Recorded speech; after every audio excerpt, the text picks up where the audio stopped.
आज यही पवित्र दिवस रे शपथ करुछि जे मु मोर मातृभाषा ओडिया को भल पाइबी एवं सम्मान जणाइबी। मु निजर दैनंदिन व्यवहार रे कथबार्ता और लेखार ओडिया भाषार अधिक अधिक व्यवहार करी।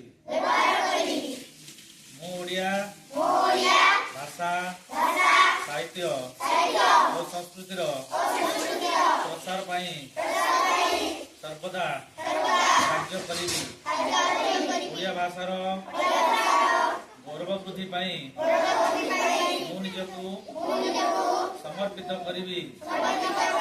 जय ओडिशा, जय ओडिया, वंदे उत्कल जननी।